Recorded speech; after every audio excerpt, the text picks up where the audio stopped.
Kommer der valgmuligheder? Ja, hvis I ikke kan det på forhånd, så kommer der nogle valgmuligheder. Okay. Vi starter med det første. Hvad betyder bursprog? En brevspræk. Vil I have nogle valgmuligheder? Ja. Fuglekvider, karnap eller dialekt? Dialekt selvfølgelig.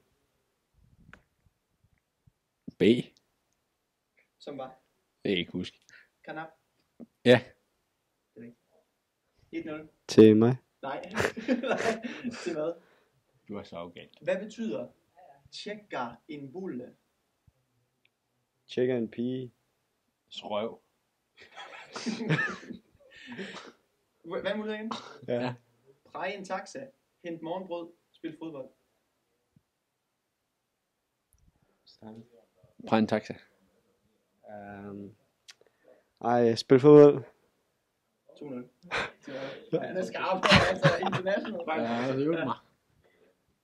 Hvad betyder kvarting? Nu får jeg bare mellem. Ja. En, der ikke er særlig klog.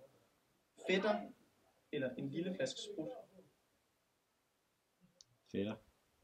Fætter. En lille flaske sprut. 2. Han er tilbage. Han er tilbage.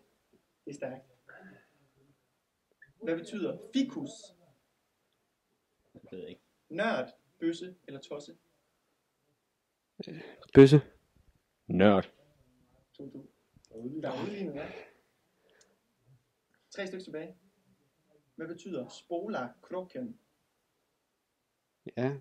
Valgmuligheder. Drop alkohol, gå i bad, gør rent. Gør rent selvfølgelig. Drop alkohol. Drop alkohol. 3-2. Hvad betyder kvarta? Betyder det at tegne, at overnette eller at dele? Dele. Selvfølgelig. Det vil jeg også have sagt. Og hvad var de andre? Tegne eller overnette? Overnatte. 3-3. Sidste afgørende. Hvad betyder lista ud? Liste ud, udtænke eller finde på? Udtænke. Liste ud selvfølgelig. Udtænke. Hvad han vinder. Tillykke. Der er selvfølgelig 10 stærke på spil. Jonathan. Det kan han ikke. Og hvad må gerne til højt? Okay.